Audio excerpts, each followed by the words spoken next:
नमस्कार, समय रणक्षेत्र का मैं आपके साथ आशीष प्रमोद गोस्वामी। प्रधानमंत्री मोदी की आज हम बात करेंगे क्योंकि लोकसभा के बाद आज राज्यसभा में उन्होंने राष्ट्रपति के अभिभाषण पर चर्चा की जवाब दिया।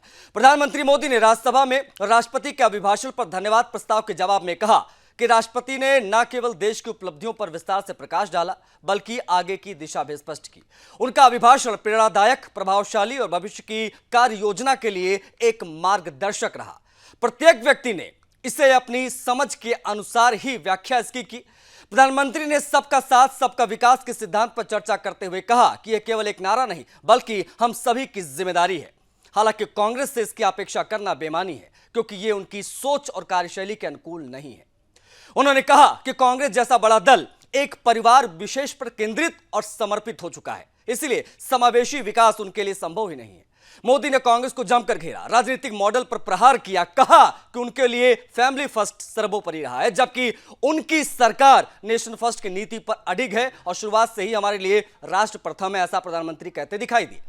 पीएम ने कहा कि जनता ने हमारी विकास नीतियों को परखा और तीसरी बार हमें सेवा का अवसर दिया, जो हमारे राष्ट्रहित केंद्रित मॉडल में उनके विश्वास को प्रमाणित करता है। यही भावना हमारी नीतियों और कार्यशैली का आधार है, जिससे हम निरंतर देश की सेवा में तत्पर हैं। इसके अलावा भी आज पीएम ने तमाम मुद्दों को उठाया और गंभीरता से बात की, चाहे बात SC/ST के विकास के लिए रोड मैप की हो, दिव्यांग, ट्रांसजेंडर और नारी शक्ति के अधिकार की हो, फिर चाहे युवाओं की बात हो, फिर चाहे बजट में 12 लाख के जो इनकम है उस पर टैक्स फ्री की बात हो। हर एक पहलू को छूने की कोशिश प्रधानमंत्री मोदी ने की। कौन कौन सी मुख्य बातें रही, क्या भाषण में कहा प्रधानमंत्री मोदी ने, पहले वो सिलसिलेवार आपको सुनाएंगे। उसके बाद में इस बयान के बाद में प्रधानमंत्री मोदी के भाषण के बाद में विपक्ष के बीच में बेचैनी क्यों है, इस पर चर्चा करेंगे। लेकिन पहले आप वो बयान देखिए प्रधानमंत्री मोदी के। आदरणीय सभापति जी, हमारे देश में जब जब आरक्षण का विषय आया तो उसको एक तंदुरुस्त तरीके से समस्या के समाधान के लिए सत्य को स्वीकार करते हुए करने का प्रयास नहीं हुआ। हर चीज में देश में विभाजन कैसे हो, तनाव कैसे पैदा हो, एक दूसरे के खिलाफ दुश्मनी कैदा पैदा हो, वही तरीके अपनाए गए हैं। देश आजाद होने के बाद जब जब ये प्रयास हुए हैं इसी तरीके से हुए हैं।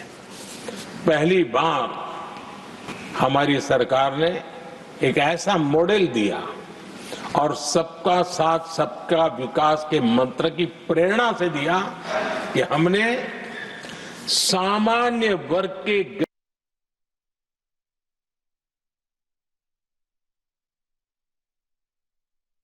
को 10% आरक्षण दिया, बिना तनाव के, बिना किसी का छीन करके। और जब ये निर्णय किया तो SC समुदाय ने भी उसको स्वागत किया, ST समुदाय ने भी स्वागत किया, OBC समुदाय ने भी स्वागत किया।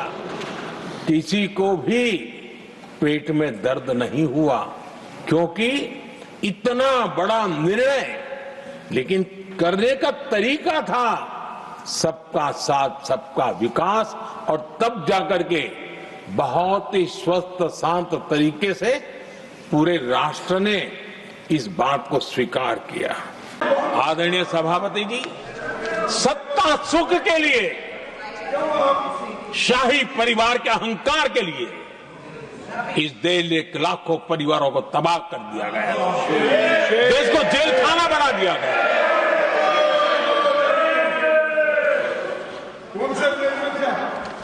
बहुत लंबा संघर्ष चला। ये अपने आप को बहुत बड़ा 30 बार खा मारने वालों को जनता जनार्दन की ताकत को स्वीकार करना पड़ा, घुटने टेकने पड़े और देश में जनता जनार्दन के सामर्थ्य से इमरजेंसी हटी। ये भारत के लोगों की रगों में जो लोकतंत्र है ना, उसी का परिणाम था। आदरणीय सभापति जी, इसके बाद देश ने इमरजेंसी का भी दौर देखा है। आदरणीय सभापति जी, इस देश ने इमरजेंसी का भी दौर देखा है। संविधान की किस प्रकार से कुचला गया, संविधान के स्पिरिट को किस प्रकार से रौंदा गया, और वो भी सत्ता सुख के लिए किया गया, ये देश जानता है। और इमरजेंसी में प्रसिद्ध सिने कलाकार देवानंद जी से आग्रह किया गया कि वे इमरजेंसी का समर्थन करें पब्लिकली। देवानंद जी ने साफ साफ इमरजेंसी पर समर्थन करने से इनकार कर दिया। उन्होंने हिम्मत दिखाई, और इसलिए दूरदर्शन पर देवानंद जी की सभी फिल्मों को प्रतिबंधित कर दिया गया। हमारे देश में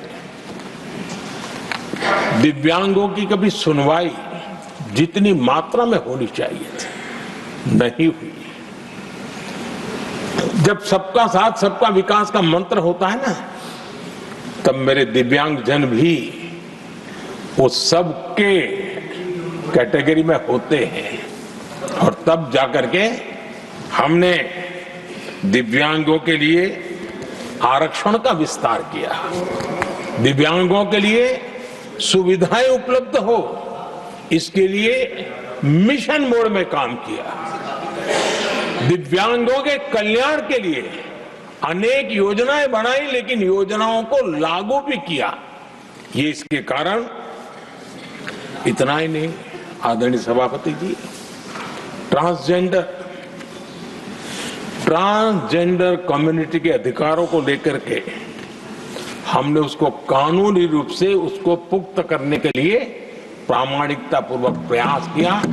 सबका साथ सबका विकास के मंत्र को हम कैसे जीते हैं, ये हमने समाज के उस उपेक्षित वर्ग की तरफ भी हमने बड़ी संवेदना के साथ देखा। आदरणीय सभापति जी, भारत की विकास यात्रा में नारी शक्ति के योगदान को कोई नकार नहीं सकता है, लेकिन उनको अगर अवसर मिले और वो नीति निर्धारण का हिस्सा बने तो देश की प्रगति में और गति आ सकती। इमेजिनेशन, मुझको लगता है कि प्रधानमंत्री जी के स्क्रिप्ट राइटर के लिए भी एक चुनौती है कि कुछ नया नवेला कैसे लाया जाए, सब बासी। और इस सदन का पहला निर्णय हुआ, हम देशवासी गर्व कर सकते हैं। सदन वही प्रधानमंत्री इतिहास तोड़ मरोड़ योजना और प्रधानमंत्री कांग्रेस बदनाम योजना, इसके सिवा और कुछ था ही नहीं। सिर्फ कांग्रेस को निशाना बनाया, कांग्रेस को बदनाम किया, इतिहास तोड़ मरोड़ कर उन्होंने इतिहास सदन के सामने रखा।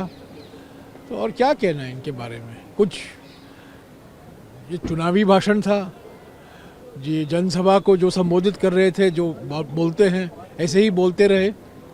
पर ये सदन की गरिमा, प्रधानमंत्री जब सरासर प्रधानमंत्री माने बाहर कह सकता हूँ, अंदर कहना क्योंकि झूठ असंसदीय शब्द माना जाता है, पर मैं कहूँ कि आज 90 मिनट प्रधानमंत्री झूठ की गंगा बहाते रहे। झूठ की गंगा बहाते चलो, झूठ की गंगा बहाते चलो, ये एक ही उनकी रणनीति है बस। तो ये भी कहते रहे कि विपक्ष भी साथ नहीं है, परिवार और ये सब चीजें। ये क्या, किसके लिए साथ रहेंगे? जो मुद्दे हैं उस पर आप बोलते नहीं हैं, बेरोजगारी पर नहीं बोलते हैं, आर्थिक विषमताओं पर नहीं बोलते हैं, महंगाई पर नहीं बोलते। तो बजट सत्र जारी है और आज प्रधानमंत्री मोदी राज्यसभा में बोल रहे थे। कांग्रेस पर बरसे, अतीत की बात की, अपने सरकार के काम गिनाए। मेहमान कौन कौन से बता देते हैं आपको, उसके बाद में इसी पर चर्चा करेंगे। अमित तिवारी, प्रवक्ता कांग्रेस पार्टी के हमारे साथ जुड़ रहे हैं। अमित, बहुत स्वागत है आपका। अविरल मलिक जी हैं, भारतीय जनता पार्टी के प्रवक्ता। अविरल, आपका भी बहुत स्वागत है। अधिवक्ता विकास जोगी जी स्क्रीन पर दिखाई दे रहे हैं, राजनीतिक विश्लेषक के तौर पर हमसे कनेक्ट हुए हैं। विकास जी, आपका भी बहुत स्वागत है। चर्चा की शुरुआत करेंगे। देखिए, 92 मिनट तक आज प्रधानमंत्री मोदी बोले और अपने भाषण में उन्होंने कांग्रेस पर जमकर निशाना साधा, विकास की योजनाओं की भी बात की। उन्होंने बताया कि हमने किस प्रकार से देश को कहां से कहां पहुंचाया पिछले 10 सालों में, जिस प्रकार से काम उन्होंने किया, अपनी नीतियां उन्होंने गिनाई। वन बाय वन सभी के रिएक्शन में चाहूंगा, उसके बाद में मैं इस चर्चा को खोलूंगा, एक एक करके इस पर खुलकर बात होगी। शुरुआत में कर देता हूं अविरल मलिक जी, भारतीय जनता पार्टी के प्रवक्ता। किस प्रकार से देखा जाए प्रधानमंत्री मोदी के इस 92 मिनट के लंबे चौड़े भाषण को, ओपनिंग रिमार्क संक्षेप में? जी नहीं, देखिए, जहां तक विषय है माननीय प्रधानमंत्री आदरणीय श्री नरेंद्र मोदी जी के भाषण का, तो बिल्कुल स्पष्ट है। उन्होंने गांव गरीब की बात की है, गांव गरीब की चिंता की है, इंफ्रास्ट्रक्चर डेवलपमेंट की चिंता की है, डिजिटल क्रांति के विषय पर उन्होंने बात की है। निश्चित रूप से विकास की उन्होंने चर्चा की, इसमें कोई दो राय नहीं है। इसी से कांग्रेस पार्टी के लोग घबराए हुए हैं, बौखलाए हुए हैं, और बौखलाहट का नतीजा है कि जयराम रमेश जी उल जलूल बयानबाजी मीडिया के मध्य में आकर कर रहे हैं, जनता को बरगलाने का प्रयास कर रहे हैं। साथ ही साथ जहां तक विषय है इमरजेंसी का, इन्हें इमरजेंसी के विषय पर बोलना चाहिए, आपातकाल के विषय पर बोलना चाहिए, लेकिन आपातकाल के विषय पर बोलने के लिए इनके पास कुछ मौजूद नहीं है। 1975 से 77 के मध्य में जिस प्रकार से इमरजेंसी को इंप्लीमेंट करके जेल में ठूंसने का कार्य किया गया था, बड़े बड़े नेताओं को जबरन जेल में डाला गया था, चाहे वो अटल बिहारी वाजपेयी जी रहे हो, लाल कृष्ण आडवाणी जी रहे हो, चौधरी चरण सिंह जी रहे हो, तमाम सारे पक्ष के नेता रहे हो, उनके ऊपर अत्याचार करने का कार्य किया गया था, फ्रीडम ऑफ स्पीच को छीनने का कार्य किया गया था, कॉन्स्टिट्यूशन ऑफ इंडिया को एक प्रकार से समाप्त करने का कार्य किया गया था, जुडिशियरी को अपनी मुट्ठी में लेने का कार्य किया गया था, प्रेस की बिजली काटने का इनके द्वारा कार्य किया गया था। तो फ्रीडम ऑफ स्पीच के बारे में कम से कम ना बोले तो शायद ज्यादा अच्छा होगा। प्रधानमंत्री मोदी ने आज बोला, उन्होंने कहा कि फ्रीडम ऑफ स्पीच को कुचला गया। प्रधानमंत्री मोदी ने बोला ये बात और तमाम चीजों का उन्होंने जिक्र किया। लेकिन अभी ओपनिंग रिमार्क में सभी से ले रहा हूं, उसके बाद में खुलकर हम बात करेंगे आज प्रधानमंत्री मोदी के इस भाषण पर। अमित तिवारी, प्रवक्ता कांग्रेस पार्टी। अमित जी, आप क्या कहेंगे, किस प्रकार से देखेंगे प्रधानमंत्री मोदी के इस भाषण को, क्योंकि जमकर उन्होंने निशाना साधा कांग्रेस पार्टी पर? अमित, आपकी आवाज नहीं आ रही, मुझे लग रहा है म्यूट है, शायद उसको अनम्यूट, एक बार अनम्यूट कर लीजिए तो आपकी आवाज बेहतर आएगी। आशीष भाई, वही डाल के तीन पात, कांग्रेस कांग्रेस कांग्रेस। कांग्रेस से बढ़कर के कभी आगे देखे हैं? ये देश का प्रधानमंत्री है, जो अमेरिका, जो माइग्रेंट लोग हैं उनको पांव में डाल के हथकड़ियां भेज रहा है, और ये देश का बेशरम प्रधानमंत्री उनसे बोलने तक की हिम्मत नहीं कर रहा। वो माइग्रेंट क्या जो है वो अपराधी है, अगर अपराधी है तो देश में आने के बाद भी उन्हें जेल में डाल, और देश के प्रधानमंत्री इतने कायर कैसे हो सकते हैं कि लोगों, एक राष्ट्र अमेरिका राष्ट्र जिसके साथ बहुत दोस्ताना संबंध है, जिनको बुला करके गठबलिया बनाते हैं देश के अंदर आकर के, गुजरात में सबसे बड़ा प्रोग्राम करते हैं, और वो देश के लोग जो प्रधानमंत्री को चुनते हैं हथकड़ी डाल करके भेजता है देश के अंदर, और फिर भी देश का प्रधानमंत्री मौन रहता है, सदन के अंदर झूठ बोलता है। नहर प्रोजेक्ट पर आप बोलिए, उत्तर प्रदेश का सरयू नहर प्रोजेक्ट 1972 में शुरू हुआ था, 1972 से लगता रहा, 2000। ठीक है, अविरल रिक्वेस्ट है एक बार अमित की बात पूरी हो जाए, अमित जल्दी से। आशीष भाई, इनके पास बोलने के लिए कुछ नहीं होता, इसलिए बीच में टोका टाकी करने की इनकी आदत है। देश ने दिलेरी दिखाई थी 71 में, निकोन को किस प्रकार से इंदिरा गांधी ने सबक सिखाया था। जब परमाणु हुआ था, जब परमाणु के लिए हुआ था पहला प्रयोग, तब इंदिरा गांधी जी ने सबक सिखाया था। जब न्यूक्लियर डील की बात हुई थी तब कांग्रेस पार्टी की सरकार थी, मनमोहन जी झुके नहीं थे। अमित, उनका प्रधानमंत्री की तरह अमित प्रधानमंत्री जी ने आज जो भाषण में कहा, उस पर कहीं ना कहीं वो ये बताना चाह रहे थे अमित की इतनी बड़ी पार्टी, देश की सबसे पुरानी पार्टी, जो आजादी के आंदोलन में शामिल रही, वो पार्टी आज इस दशा में पहुंची, उसके पीछे सिर्फ और सिर्फ एक कारण, वो है परिवारवाद। पूरी की पूरी पार्टी एक परिवार पर केंद्रित हो गई, इसलिए ये स्थिति पहुंची। इस पर भी मैं आपसे बात करूंगा, इस पर आप जवाब दीजिएगा। लेकिन विकास जी दिखाई दे रहे हैं, विकास जी, आपकी क्या प्रतिक्रिया रहेगी प्रधानमंत्री मोदी के आज के इस भाषण पर? विकास जी म्यूट है, प्लीज अनम्यूट हो जाए एक बार।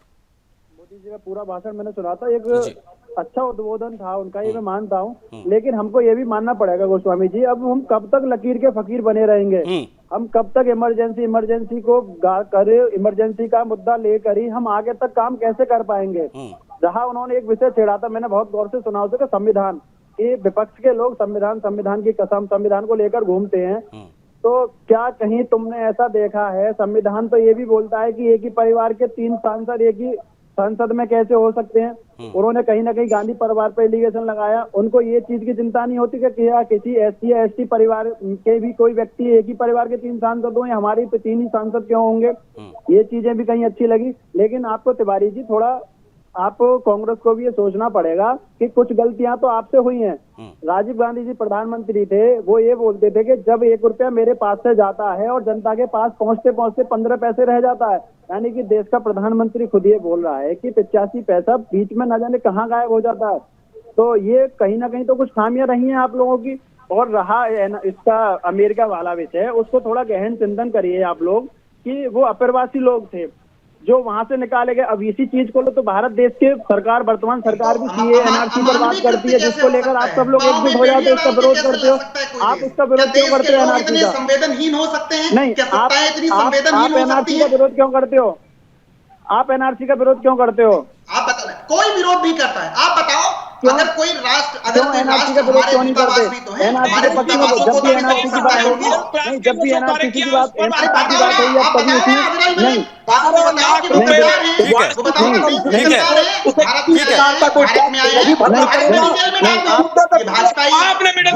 कुछ नहीं किया, आपने कहीं कुछ नहीं करते। ये अमानवीय व्यवहार कैसे हो सकता है? आप लोग फैमिली फर्स्ट के आधार पर चलने वाले लोग हैं और हम लोग नेशन फर्स्ट के आधार पर चलने वाले लोग हैं और डिजिटल क्रांति की बात करने वाले लोग हैं, डिजिटल इंडिया की बात करने वाले लोग हैं, लेकिन इंडिया की हम बात करते हम लोग हैं। एक और हम इंडिया की बात करते हैं, एक और हम इंडिया की बात करते हैं, और हम योजना करते हैं, उज्ज्वला योजना की बात करते हैं, मुद्रा। वो मोदी जी के भाषण पर है ये। नहीं, जो लोग डिपोर्ट किए गए, एक second, give me a second, जो लोग डिपोर्ट किए गए अमेरिका से, उसकी चर्चा हम बाद में कभी कर लेंगे। आज प्रधानमंत्री मोदी की हम बात कर रहे हैं, उनके भाषण की हम बात करें, तो मैं चाहूंगा कि उसी पर केंद्रित रहे। लेकिन 2009 से लेकर 2025 तक 15,000 से ज्यादा लोग जिस प्रकार से भेजे गए हैं इंडिया में, लेकिन इस बार इतनी ज्यादा चर्चा क्यों हो रही है, इसको भी ध्यान रखने वाली बात है। लेकिन इस पर हम आज ज्यादा बात नहीं करेंगे, प्रधानमंत्री मोदी की बात हम करेंगे। अविरल, बिना किसी देरी के एक बार फिर से मैं आपका रिएक्शन लूंगा। प्रधानमंत्री मोदी बोले, बड़ा अच्छा लगा, 92 मिनट्स बोले, लेकिन कांग्रेस को कब तक घेरते रहेंगे? कांग्रेस की पुरानी नीतियों को कब तक गिनाते रहेंगे? क्योंकि अब घिसा पिटा सा महसूस होने लगा है, ऐसा सभी कह रहे हैं। जी नहीं, देखिए 1972 में उत्तर प्रदेश के भीतर सरयू नहर प्रोजेक्ट प्रारंभ हुआ था और 1972 से वो लटका रहा। इनकी आदत है अटकाना, लटकाना, भटकाना। इसके आधार पर वो चलने वाले लोग हैं और वो भारतीय जनता पार्टी की सरकार बनती है और वर्ष 2021 में हमारे पूर्ण करने का कार्य किया गया। इस मुद्दे पर आपको चिंता करनी चाहिए अमित तिवारी जी। अमित तिवारी जी, आपको सोचना चाहिए कि आपने नहीं समझता, उतर जाओ। नहीं समझता, उतर जाओ भाई, उतर जाओ। चिल्लाते रहोगे, नेहरू जी हमारे सपने में आते हैं, विकास कराने के लिए रोक देते हैं। उसको टैक्सेशन से एग्जेम्प्ट करने का कार्य भारतीय जनता पार्टी के द्वारा किया गया, माननीय प्रधानमंत्री आदरणीय श्री नरेंद्र मोदी के द्वारा किया गया। आपके द्वारा क्या किया गया? आपने बोफोर्स घोटाला करने का कार्य किया, आपने टैक्स को करने का कार्य किया। नेशनल हेराल्ड पर आप नहीं बोलेंगे, इमरजेंसी पर आप नहीं बोलेंगे, रोजगार की रोजगार के विषय में आपने क्या किया? आप भारत से बाहर भारत के उनके वाले लोग हैं, महंगाई के विषय पर आप नहीं बोलेंगे। महंगाई की आपको कभी चिंता रही नहीं है कि आपको महंगाई से कोई फर्क पड़ता नहीं है, आपको गरीब की कोई चिंता होती नहीं है। आपको केवल यदि चिंता होती है तो अपनी पार्टी की चिंता होती है और ये ठीक है, लेट मी इंटरव्यू। नहीं हो गया, एक सेकंड, मेरी बात सुनिए अविरल, मेरी बात सुनिए। सीधा सवाल मेरा यही था, कांग्रेस की गलतियां कब तक गिनाते रहेंगे? क्योंकि यह सवाल पूछा जा रहा भारतीय जनता पार्टी से भी इस भाषण के बाद में कि भविष्य की झलक नहीं दिखाई इस भाषण में।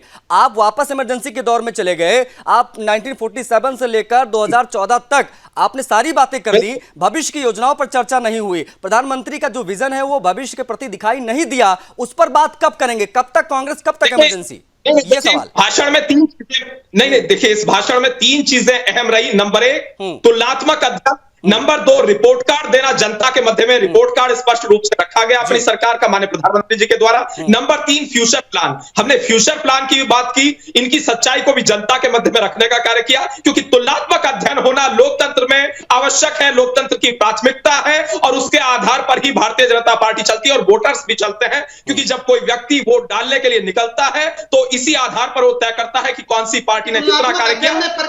ठीक है, अमित को शामिल करता हूं, अमित को शामिल करता हूं, जवाब लेता हूं। ठीक है, अविरल 1 मिनट, अमित का जवाब जरूरी हो जाएगा यहां पर। अमित तिवारी, आरोप ये लगे कि परिवारवाद के ऊपर पार्टी कभी उठ नहीं पाई, पूरी की पूरी कांग्रेस एक पार्टी, एक परिवार पर केंद्रित, शायद इसीलिए कांग्रेस की दुर्दशा हुई, दुर्दशा शब्द का इस्तेमाल किया। प्रधानमंत्री ने भी कहा कि मजबूरी में जय भीम आजकल आप लोग कहते हैं, संविधान शब्द आप लोगों को जुबान पर निकलता तो बड़ी तकलीफ होती होगी, क्योंकि संविधान शब्द आप लोगों को ऊपर शोभा भी नहीं देता। इस प्रकार से कड़े प्रहार आज हुए हैं, इस पर क्या जवाब रहेगा आपका बतौर कांग्रेस पार्टी का प्रवक्ता? आशीष भाई, बहुत स्पष्ट है कि संविधान प्रधानमंत्री की कमजोरी है और यही भारतीय जनता पार्टी के बड़बोले नेता हैं जिनसे सही मिल गया था अब की बार 400 पार तो बदल देंगे संविधान। देश के लोग 2 बैसाखियों पर ला करके इनको रख दिए, अब इनको संविधान कहता है तो कोई इनको समस्या होती है। इनके देश का गृह मंत्री अमित शाह जब सदन के अंदर बाबा साहब संविधान निर्माता का अपमान करते हैं तभी माफी नहीं मांगते आकर के। आज बात इस बात की चर्चा होनी चाहिए कि आपने 2 करोड़ प्रति वर्ष रोजगार देने का वायदा किया था, वो अपनी बातों को रखने का कार्य किया। जहां एक तरफ उन्होंने अपनी सरकार की पिछले 10 साल की उपलब्धियां तो रखी ही रखी, साथ ही में अभी तक देश क्यों नहीं आगे बढ़ पाया इसके भी कारण उन्होंने मजबूती से बताने का उन्होंने काम किया। और जो एक महत्वपूर्ण वाक्य का उन्होंने जिक्र किया कि ये संतुष्टिकरण की राजनीति है, तुष्टिकरण की नहीं। पॉलिटिक्स ऑफ अपीजमेंट हम लोग लॉन्गेस्ट टाइम से देखते आए हैं, कैसे किसी धर्म विशेष को, किसी जाति विशेष को सिर्फ अपना वोट बैंक बनाने के लालच में तुष्टिकरण की, अपीजमेंट की पॉलिटिक्स की जाती थी। इस राजनीति को समाप्त कर इंक्लूसिव ग्रोथ, समावेशी तरीके से कैसे हम लोग आगे बढ़ सकते हैं, सबका साथ, सबका विकास, सबका विश्वास जीत के और कलेक्टिव एफर्ट से, सबके प्रयास से। आज प्रधानमंत्री जी ने बोला कि आज देश के 140 करोड़ लोगों ने खुद ये संकल्प ले लिया है और ये हकीकत है। आप जाकर देखिए, आप लोगों से बात कीजिए, विकसित भारत 2047 तक बनाना है, ये हर किसी का एक अपना संकल्प अब महसूस होता है। मैं भी उस जनरेशन से आता हूँ जिस जनरेशन ने सारी उम्र यही सुना कि we are a developing nation. ये सवाल हम लोग के भी मन में कौंधे थे कि भैया कब तक will be a developing nation, कभी तो हम लोग एक विकसित देश बनेंगे ना। उस विकसित देश को बनने का लक्ष्य हमारे प्रधानमंत्री जी ने तय किया, जिसके लिए एक के बाद एक नई सीढ़ियां हम लोग चढ़ रहे हैं। ये कोई मामूली उपलब्धि है कि एक सरकार 3 बार चुन के आ जाती है, कोई मामूली बात है कि हम लोग दुनिया की 5वीं सबसे बड़ी अर्थव्यवस्था बन जाते हैं, ये कोई मामूली बात। चिराग पासवान को आप सभी ने सुना, देखिए 1 बाय 1 सभी की प्रतिक्रियाएं आ रही हैं, सब अपने अपने तरीके से प्रधानमंत्री मोदी के इस भाषण की व्याख्या कर रहे हैं। लेकिन अमित, सीधे तौर पर प्रधानमंत्री मोदी का जो कहना था उसी को लगता है भारतीय जनता पार्टी के तमाम नेता बढ़ा भी, वो कह रहे कि भाई हमारा एजेंडा नेशन फर्स्ट, कांग्रेस का एजेंडा जो है वो फैमिली फर्स्ट। हम लोग जो है देश के बारे में सोचते हैं, लोग परिवार के बारे में सोचते हैं। लोकतंत्र को बुरी तरीके से कुचल दिया आप लोगों ने, इस प्रकार के हार्श शब्दों का भी इस्तेमाल किया गया। इस पर मैं रिएक्शन आपका जल्दी से चाहूंगा, फिर मैं विकास जी आ रहा हूं। मैं जानता हूं कि प्रधानमंत्री जी की शब्दावली जो है वो कांग्रेस के प्रति कितनी तीखी है, वो लोकतंत्र को सदैव तार-तार करते हैं। हम परिवार की बात करना चाहते हैं। भारतीय जनता पार्टी को लोग बताएं, राजनाथ सिंह जी का जो लड़का है, जो विधायक है, वो परिवारवादी नहीं है। अनुराग ठाकुर वाले मंत्री है ना, सदैव टीका टिप्पणी करने वाले, वो परिवारवादी नहीं है क्या? कितने ऐसे नेता हैं, क्या चिराग पासवान जी बोल रहे थे वो परिवार से नहीं आते क्या? देखिए वो प्रधानमंत्री जी क्या परिवार के बारे में बात करेंगे जब उनका कोई परिवार ही नहीं है? जब उन्होंने परिवार आगे नहीं बढ़ाया तो परिवार के बारे में क्या बात करेंगे? दूसरी बात है, आप व्यक्तिगत टिप्पणियों का कोई औचित्य नहीं बनता है। बात को बताइए, माफी मांगिए, बहुत दुखद है, अपमानजनक भाषा का प्रयोग आप कर रहे हैं इस देश के प्रधानमंत्री के लिए। 22 तक आपने आय दोगुनी क्यों नहीं की? आप बताइए कि आपने जनधन खाते खुलवा करके किसानों की क्यों काट दिया? उत्तर प्रदेश में 1 लाख रुपए तक का किसानों का कर्ज भी माफ हुआ है। अभी बता रहे हैं, किसानों का कर्ज 3 रुपए माफ किए, 3 रुपए, 11 रुपए, 121 रुपए, 152 रुपए। ठीक है, मैं लौटूंगा। देखिए आपने अगर आपने विकास की बात की, अर्थव्यवस्था की बात की, तो भारतीय जनता पार्टी के तमाम नेता ये भी कुंठा से भरा, हताशा से भरा प्रधानमंत्री जी का रिप्लाई था, इंटरवेंशन था। मैं उससे निराश हूं। लगता है प्रधानमंत्री के पास अब देश को देने के लिए कोई संदेश भी नहीं बचा है और वो पूरी तरह अपने सरकार के कामकाज से निराश हैं। इसीलिए कांग्रेस को गाली देते रहे। वो क्या करेंगे देश के लिए ये नहीं बता पाए। It's disappointing. Prime Minister went on taking refuge in emergency. It's almost 10 years that he has been speaking about emergency. Pramod Tiwari को आपने सुना, तमाम प्रतिक्रियाएं आ रही हैं। प्रमोद तिवारी का सीधे तौर पर यह कहना रहा कि अब ऐसा लग रहा है कि प्रधानमंत्री के पास देश को कुछ देने के लिए बचा ही नहीं है, वो संदेश तक ढंग से नहीं दे पाते हैं। इस पर मैं विकास जी आपकी प्रतिक्रिया लूंगा, लेकिन ये सब कुछ होगा एक छोटे से ब्रेक के बाद। तो देखिए, लगातार प्रतिक्रियाएं आ रही हैं। प्रतिक्रियाएं अपने अपने तरीके से सभी दे रहे हैं कि 92 मिनट्स का प्रधानमंत्री मोदी का भाषण था, लेकिन प्रधानमंत्री मोदी के आज इस भाषण में शेर व शायरी भी जमकर दिखाई दी और सुनाई दी। प्रधानमंत्री मोदी ने शायराना अंदाज में खड़गे साहब पर भी तंज कसा, कांग्रेस पार्टी पर तंज कसा। क्या कहा वो प्रधानमंत्री का शायराना अंदाज भी देख लीजिए, फिर लौटेंगे, चर्चा करेंगे। आदरणीय सभापति जी, जो आज के लिए सही है, खड़गे जी को मैं आज वही कवि नीरज जी की कुछ पंक्तियां सुनाना चाहता हूं। कांग्रेस सरकार का जो दौर था, उस समय नीरज जी ने ये कविताएं लिखी थी और उसमें उन्होंने कहा था, है बहुत अंधियारा, है बहुत अंधियारा, अब सूरज निकलना चाहिए, अब सूरज निकलना चाहिए, जिस तरह से भी हो ये मौसम बदलना चाहिए, जिस तरह से भी हो ये मौसम बदलना चाहिए। नीरज जी ने कांग्रेस के उस कालखंड में ये कविता कही। तो प्रधानमंत्री मोदी ने कुछ इस अंदाज में भी कांग्रेस पार्टी को घेरा और कवि की कविता सुनाई, जिनको जेल में जाना पड़ा था, उसको बाकायदा कोट करते हुए प्रधानमंत्री मोदी ने कहा।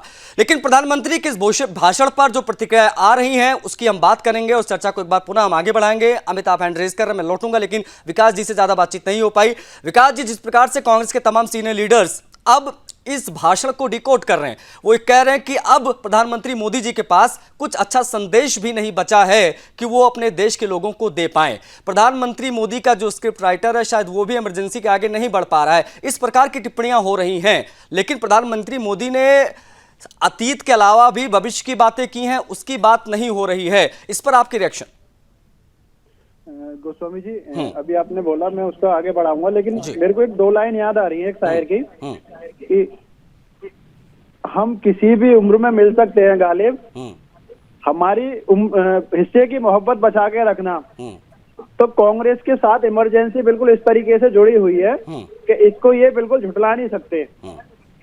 देखो, प्रधानमंत्री जवाहरलाल नेहरू जी थे, मुंबई के अंदर एक मजदूरों ने हड़ताल की और उसमें मजहूर सुल्तानी करके कवि हुए, उन्होंने एक कविता गाई और कविता गाने के बाद क्या होता है, वो जेल में चले गए।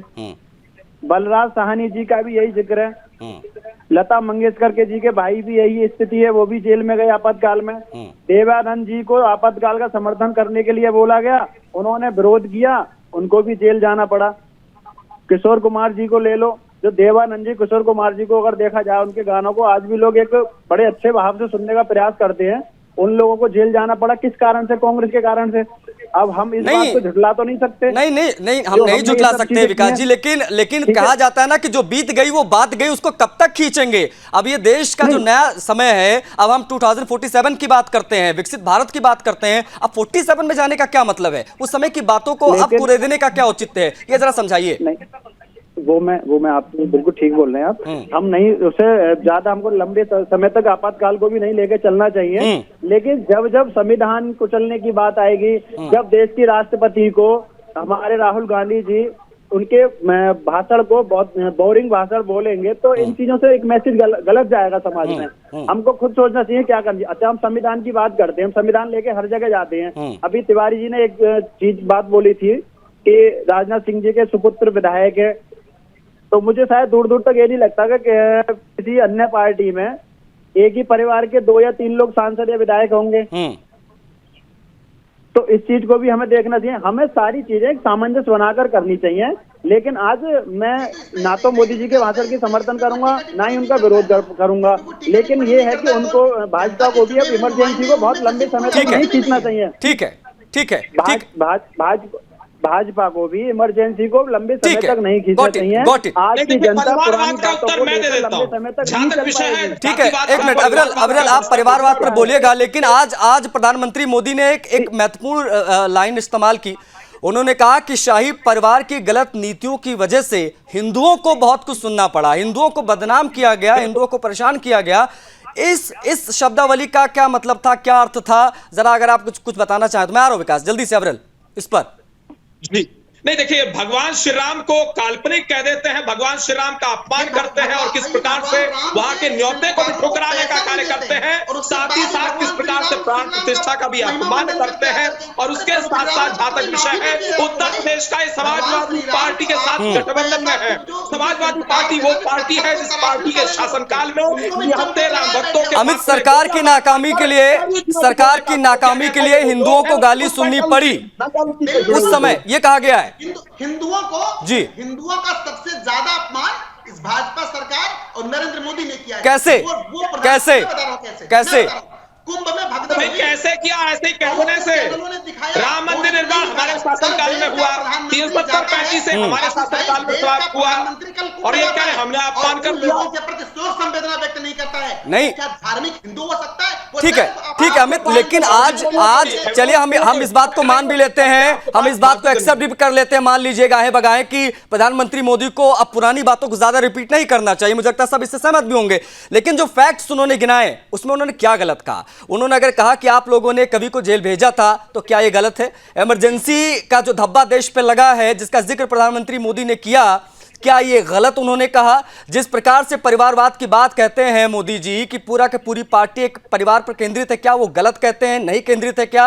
अगर सोनिया गांधी पुअर लेडी कह के महामहिम राष्ट्रपति को संबोधित करती हैं, उसका जिक्र करना क्या गलत यहां पर है? फ्रीडम ऑफ स्पीच को कुचला गया इमरजेंसी के समय में, क्या उन्होंने कहा वो गलत कहा? क्या इन चीजों को कोट करना गलत कोट किया गया है क्या? इस पर बात करिए। नहीं, मैं तो बिल्कुल बात करना चाहता हूं। देखिए, इमरजेंसी लगी, उसके लिए कांग्रेस पार्टी ने जब भी कालखंड समय है तब माफी भी मांगी देश के सामने। जो हुआ इतने लोगों की जान गई, इतने लोगों को जेल में डाल दिया, इतने लोगों की मार पिटाई हुई, उन लोगों का क्या है? उस विषय पर आप बोलिए। हत्यारे लोग जो धार्मिक आस्था को इतना बढ़ाते हैं, देश का प्रधानमंत्री रेनकोट पहन करके गंगा मैया में स्नान करता है, और जो वहां पर भगदड़ में लोग मर जाते हैं, बात करिए, की बात करिए। ये दिखाऊ हिंदू है, ये दिखाऊ हिंदू है, हिंदू के नाम पर दुकान चलाते हैं। इंदिरा गांधी सरकार के द्वारा लगाया गया था, गलत तरीके से लोगों के साथ अत्याचार किया गया था, वो सबको मालूम है। और किस प्रकार से जाति की गई थी, नारायण के साथ अत्याचार हुआ था, वो सबको मालूम है, वो सब लोग जानते हैं। जिस प्रकार से उस विषय पर उसको संसद आपने मूवमेंट कुचला, इस मुद्दे पर आप राजनीति करोगे आकर आप लोग कुचल रहे थे, कुचल रहे थे, इस मुद्दे पर आप यात्रा करने जाता है, बीजेपी का मुख्यमंत्री रोक देता है, गाय कटेगी, मनोहर पारिकर कहेंगे। अब छोड़िए, नहीं, अब इस पर नहीं जाएंगे, लेकिन आज इन सब के अलावा अमित और अविरल जी और विकास जी, इस पर भी बात हुई। प्रधानमंत्री मोदी ने 47 से लेकर 14 तक का भी सब हिसाब किताब बताया, लेकिन 10 सालों का अपना काम भी गिनाया। उन्होंने कहा कि भाई डिफेंस के सेक्टर में हम बहुत आगे आए हैं, अब भारत में भी जो हथियार काफी तेजी से बनने लगे हैं, हम स्टील उत्पादन में दुनिया के दूसरे देश बन गए हैं, हम अर्थव्यवस्था में टॉप 5 पर आ गए हैं। इन सब बातों का भी जिक्र किया प्रधानमंत्री मोदी ने। इसको विकास किस प्रकार से देखें, इस पर जल्दी से आपका रिएक्शन लूंगा, फिर इस पर मैं अमित का रिएक्शन लेना चाहूंगा, क्योंकि यह आंकड़ा भी कहता है कि जब देश आजाद हुआ था तो हम 6ठे नंबर पर थे फास्टेस्ट ग्रोइंग कंट्री में, और 2013 में जब कांग्रेस का कार्यकाल खत्म हुआ तो 13th नंबर पर थे, और मौजूदा वक्त में हम टॉप 5 में हैं। यह भी एक आंकड़ा कहता है, इस पर भी मैं अमित आपका रिएक्शन लूंगा, लेकिन विकास पहले आपका। नहीं, ये तो मोदी जी की विदेश नीति एक सफल नीति है, ये माननी पड़ेगी, इसको हम झुठला नहीं सकते। लेकिन तिवारी जी, मैं आपको और आपके जो अन्य साथी हैं, आप लोग ने अभी कुंभ वाला जिक्र छेड़ा, भी मैंने सुना उसको। ये मैं 2 दिन से अन्य चैनलों की डिबेट में भी कुंभ वाली घटना को सुन रहा था। ये दुर्भाग्यपूर्ण घटना थी क्योंकि कभी भी कहीं भी हो सकती है। लेकिन क्या आप लोगों ने कभी 24 सितंबर 2015 शोक संवेदना नहीं व्यक्त कर सकता है? 24 सितंबर 2015 क्या देश का प्रधानमंत्री उनके लिए शोक संवेदना नहीं व्यक्त कर सकता है? वो जाके रेनकोट पहन करके डुबकी लगा लेगा, संवेदना नहीं व्यक्त करेगा, ऐसा भी संभव है क्या? लेकिन आपको क्या है, आपको सिर्फ हिंदू धर्म को बदनाम करने के लिए आप बताओ ना, हिंदू धर्म कैसे बदनाम हुआ? हिंदू धर्म बदनाम हुआ जब आंकड़े छुपाए थे, हिंदू धर्म को सैकड़ों लोग बदनाम हो रहे हैं, बदनाम हो रहा है। हिंदू समाज को ठेकेदार अपने आप को ठेकेदार लगाए भाई, ठेकेदार मत हो, उसको सर्टिफिकेट थोड़ी देनी है कि आपका सर्टिफिकेट ले लो, ये सर्टिफिकेट आपका ले लो। मानवीय भी तो आधार होता है, जिन्होंने अपनों को खोया है उनको अपने मिल जाए, ये क्या कम है क्या भाई? विकास भाई बताओ ना, इसमें हिंदू समाज का अपमान कैसा है? आप क्या रिश्तेदार परिवार का कोई व्यक्ति खो गया होता? अविरल इस पर जवाब, क्योंकि इस बात को कोट कर रहे हैं अमित कि आज जब भाषण की उन्होंने शुरुआत की तो वो चाहते तो शोक संवेदनाएं प्रकट कर सकते थे जो कुंभ में हुआ उसको लेकर, उसका जिक्र नहीं किया, उसको भी हाईलाइट करने की कोशिश कर रहे हैं ये महानुभाव। तो इस पर जवाब नहीं, देखिए वो घटना का विषय निश्चित रूप से वो दुखद है, निंदनीय है, इसमें कोई बुरा नहीं है। आपके कहने से दुखद नहीं होता, देश का प्रधानमंत्री तो दुख नहीं जताता है ना। आप दुख जताने से क्या होता है आपके? आप तो टीवी चैनल पे बैठ के दुख जता रहे हो। देश का प्रधानमंत्री जिसे देश सुनता है, जिससे देश शुरू होता है, बताओ ना, उसने तो दुख नहीं व्यक्त किया ना। मोदी से बोलो कि दुख व्यक्त करो, मोदी से बोले दुख व्यक्त करे पहले। आप देश के प्रधानमंत्री ने शोक संवेदना नहीं व्यक्त की, कल गए भी थे प्रधानमंत्री वहां पर। आज प्रधानमंत्री मोदी ने, एक मिनट अविरल, एक मिनट अमित एक मिनट, आज प्रधानमंत्री मोदी ने जो जिक्र किया आप वही काम अमित यहाँ करते दिखाई दे रहे हैं। प्रधानमंत्री मोदी ये कह रहे थे कि कांग्रेस पार्टी का पूरा फोकस इस पर रहा कि दूसरों की लकीर छोटी करो, अपनी लकीर लंबी करने पर अगर आप काम करते तो आज देश से गायब होने की स्थिति में ना होते। इस पर जवाब दे दीजिए, क्योंकि वही काम आप यहाँ करते दिखाई दे रहे हैं। आशीष भाई बहुत स्पष्ट कहते हैं कि देश का प्रधानमंत्री कल कुंभ भी गया था और वो वहां भी संवेदना दे सकता था, वो जिम्मेदार व्यक्ति है देश का। नहीं अमित अगर संवेदना की बात है, अमित देखिए आमतौर पर मैं इंटरप्ट करता नहीं, लेकिन आप भूल गए क्या जिस दिन ये दुर्भाग्यपूर्ण घटना घटी थी, ठीक है, जिस दिन ये दुर्भाग्यपूर्ण घटना अमित घटी थी उस दिन प्रधानमंत्री मोदी ने करीब 4-5 बार योगी आदित्यनाथ जी को फोन किया, ट्वीट भी किया, बाइट भी दिया, उन्होंने संवेदनाएं व्यक्त की थी। कितनी बार संवेदनाएं व्यक्त करें? पब्लिक डोमेन में नहीं आया था नहीं, अगर वो ट्वीट कर रहे हैं तो ट्वीट पब्लिक डोमेन का नहीं माना जाएगा? अब नहीं, मैं इस बात को मानता हूं, जो अभी तक लिस्ट जारी नहीं हुई है उस पर क्या योगी जी से एक बार भी वो एक अलग विषय है, वो चर्चा का एक अलग विषय है अमित, वो चर्चा का एक अलग विषय है, वो चर्चा का एक अलग विषय है। लेकिन आज देश की अर्थव्यवस्था की बात भी प्रधानमंत्री मोदी कह रहे थे। वो कह रहे थे आज जो डिफेंस सेक्टर में उत्पादन देश में बढ़ा है वो हमने 10 सालों में करके दिखाया। अगर देश टॉप 5 में अगर आज आया है अर्थव्यवस्था के मामले में, फास्टेस्ट ग्रोइंग कंट्री के हिसाब से अगर हम देखें तो जिस प्रकार जितनी तेजी से हमारी जीडीपी बढ़ रही है वो सब इन 10 सालों में हुआ है, पहले तो कुछ हुआ ही नहीं था। नहीं, मैं बता रहा हूं भाई आशीष भाई, अभी फोर्ब्स की रिपोर्ट आई है, टॉप 10 में भी भारत नहीं है। अभी फोर्ब्स की रिपोर्ट 3 दिन पहले आई है, टॉप 10 में नहीं है।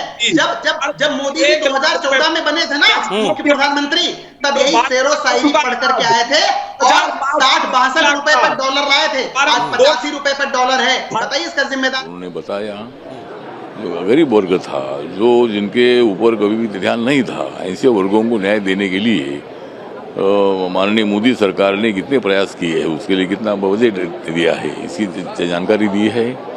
डॉक्टर बाबा साहब अम्बेडकर जिस समाज से आए थे उस समाज को न्याय देने के लिए उन्होंने कितना संघर्ष किया था वो भी उन्होंने बताया है। और कांग्रेस जो नीति है, मतलब संविधान को हाथ में लेकर तो आज वो मतलब आवाज़ उठाते हैं, लेकिन इन लोगों को बाबा साहब के बारे में बहुत बड़ी एलर्जी थी, ये भी उन्होंने बताया है। और ये मतलब कांग्रेस पार्टी ने बाबा साहब अम्बेडकर जी को 2 बार चुनाव में हराया था और कांग्रेस पार्टी को बाबा साहब बारे में बिल्कुल प्रेम नहीं था। लेकिन आज जो जय भीम बोल रहे हैं ये उन्होंने बताया है। और प्रधानमंत्री जी का जो भाषण, रामदास अठावले को आपने सुना। ऐसे तमाम प्रतिक्रिया आ रही हैं। अब मेरे पास आखिरी के कुछ मिनट बचे, मैं चाहूंगा फटाफट इस पर रिएक्शन ले। आज प्रधानमंत्री मोदी ने खैर बहुत सारी बातें की लिस्ट में, लेकिन उनमें SC/ST की बात भी हुई, OBC की बात भी हुई और इसको लेकर प्रधानमंत्री मोदी ने तमाम आरोप कांग्रेस पार्टी पर लगाया और कहा भी हमने SC/ST आयोग को मजबूत किया, हमने OBC की बात की, हमने उन सामान्य लोगों को भी फायदा पहुंचाया आरक्षण के माध्यम से जो गरीब की श्रेणी में आते थे, इसकी भी बात। इस पर भी मैं चाहूंगा अमित जल्दी से आप रिएक्शन दे दीजिए, फिर अविरल, उसके बाद में विकास जी आपका जल्दी से। उनके भाषण सिर्फ और सिर्फ हवा हवाई हैं। वो लिख करके स्क्रिप्ट दे दिया गया, आप पढ़ दीजिए जा करके। पर कैपिटा इनकम की बात हो, किसानों की आय चाहे 2022 तक दोगुनी करने की बात हो, चाहे 2 करोड़ प्रतिवर्ष नौकरी की बात हो, इन सभी बातों से देश मजबूत होता है। और उन्होंने ऐसा कुछ भी नहीं किया जो आम आदमी की जिंदगी बदल सके, आम आदमी की जीवन। आप लोग, अमित तिवारी, उनका ये कहना था कि कांग्रेस पार्टी जाति के नाम पर लोगों को बांटने का काम करती है, और हम जाति की बात नहीं करते, हम एक देश में रह रहे सभी लोगों की बात करते हैं, उस सभी को सबका साथ सबका विकास की हम बात करते हैं, ये कह रहे थे। आप लोगों ने कैटेगराइज किया लोगों को। वो उसका मतलब ये था कि हम सबका साथ, मतलब हम 2 का साथ हो 2 का। ठीक है अविरल, इसकी बात क्यों नहीं होती? इसकी बात क्यों नहीं होती जब प्रधानमंत्री मोदी ये कहते हैं कि हमने विकास भी किया है, उसके बारे में बोलने से कांग्रेस पार्टी बचती क्यों आपको दिखाई देती है? और साथ ही साथ में SC/ST आयोग को मजबूत करने की बात जो प्रधानमंत्री मोदी ने की, OBC की बात प्रधानमंत्री मोदी जी ने जो की, उस पर क्यों नहीं कुछ बोला जाता है? ये एक वर्ग का साथ एक वर्ग का विकास करने वाले लोग हैं, और जनता स्पष्ट रूप से जानती है ये एक वर्ग के साथ खड़े रहने वाले लोग हैं। समाज में एक प्रकार से डिवीजन पैदा करने वाले लोग हैं, डिवाइड एंड रूल की नीति के आधार पर ये लोग चलने वाले लोग हैं, और हिंदुओं का विरोध करने वाले लोग हैं, भगवान श्री राम का अपमान करने वाले लोग हैं। सुप्रीम कोर्ट के वर्डिक्ट को सही तरीके से इंप्लीमेंट भारतीय जनता पार्टी। तिवारी जी, मैं आपसे एक बस ये पूछना चाहूंगा, क्या सोनिया जी, राहुल जी, प्रियंका जी, ये आपके भाई अखिलेश जी, ये सारे लोग मिलकर अभी कुंभ में स्नान करने जा पाएंगे या फिर अभी और दूसरी घटना का इंतजार करेंगे? पहले विकास भाई, आप ये बताओ, आपके कितने रिश्तेदार हैं जो अभी तक नहीं गए? आप निजी सवाल मेरे सारा परिवार, मैं पूरे परिवार के साथ, रिश्तेदार के साथ में घूम कर आया हूँ। आपको चुनौती देता हूँ, मैं शाही स्नान कर आया हूँ भाई। क्या प्रधानमंत्री? मैं तिवारी जी शाही स्नान कर आया हूँ वहाँ पर, मेरा परिवार शाही स्नान कर आया है कुंभ में। आप नहीं कर सकते। मैं पूछे क्या कांग्रेस वाले जाएंगे शाही स्नान करने? क्या कांग्रेस जाएगी कुंभ का स्नान करने, या फिर वहाँ गिट्टों की राजनीति करोगे, या फिर ये देखो वहाँ खत्म होगा तब राजनीति करोगे? आप हिंदू धर्म को कब तक बदनाम करोगे भाई? जो लोग अपनों को खो, आप कब तक बदनाम करोगे हिंदू धर्म को, ये तो बताओ। कब जाएंगे आप हज की घटना पर क्यों नहीं बोल पाते? क्या आपको डर लगता है षड्यंत्र से जुड़ा होने का? ठीक है, मेरे पास कुछ तो बोलो। ठीक है, मेरे पास समय इतना ही था। जितने लोग जुड़े सभी का बहुत शुक्रिया। अमित आपका बहुत शुक्रिया, अविरल आपका बहुत शुक्रिया, विकास जी आपका बहुत शुक्रिया। समय निकालकर आप लोग आए, आपने समय दिया। देखिए, इमरजेंसी, लाइसेंस राज, कुशासन, परिवारवाद, अंबेडकर, संविधान, हर एक चीज को समेटा आज प्रधानमंत्री मोदी ने। उन्होंने अपने 10 साल के काम को गिनाया, आगे का विजन भी बताया। उन्होंने कहा कि स्टार्टअप्स की बात हम करते हैं, हम आज जातियां देख के बात नहीं करते, हम सबका साथ सबके विकास की बात करते हैं, और उसी दिशा में हम आगे बढ़ रहे हैं। हम परिवार फर्स्ट की बात नहीं करते, हम नेशन फर्स्ट की बात करते हैं। इस प्रकार से भी प्रधानमंत्री मोदी ने आज घेरा कांग्रेस पार्टी को। इस चर्चा में इतना ही, मुझे आज्ञा दीजिए। जय हिंद।